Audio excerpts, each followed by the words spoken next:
A little bit about this week's cake while you watch me make this week's cake.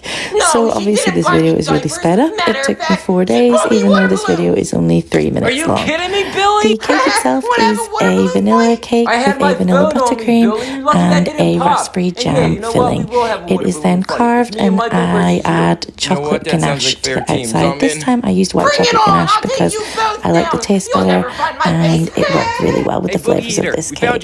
So this cake was actually so realistic that whenever I delivered it, the people in the building thought that it was just normal set-top boxes. They didn't actually believe that it was cake. It wasn't until they came up really close and they could smell it and they could see all the little bits that it was actually a cake. My favourite part of this whole thing was the tiny details, but especially the tiny details in the remote control. And you're going to see those in a little bit. People were actually able to pick those up and take a bite, which I thought was really cool. Anyway, I've added on a layer of black Malvern chocolate and now some grey Malvern chocolate, which I'm going to powder colour silver, and I'm adding in all of these tiny details. These old set-top boxes had so many different buttons and design details that it took me such a long time to get them all exactly right from reference images. I actually also did all of the cables at the back, all of the leads, the holes for the cables at the back, so you'll see that at the end whenever I do a 360 of the cake.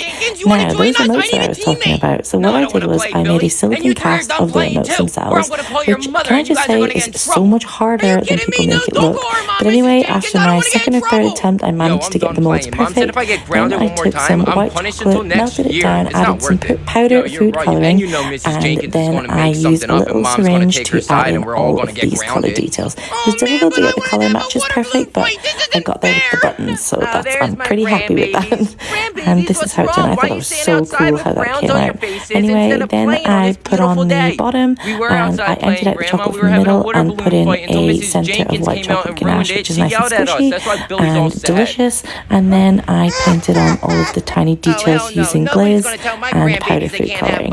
Then I of course made the Sky Stream box and popped that on the top. Now it was time to layer the cakes and stack them up. This bit is really quite satisfying because everything's finally finished and it's the most exciting part of the whole process for me. So that was the really old one, then you've got a couple of new ones.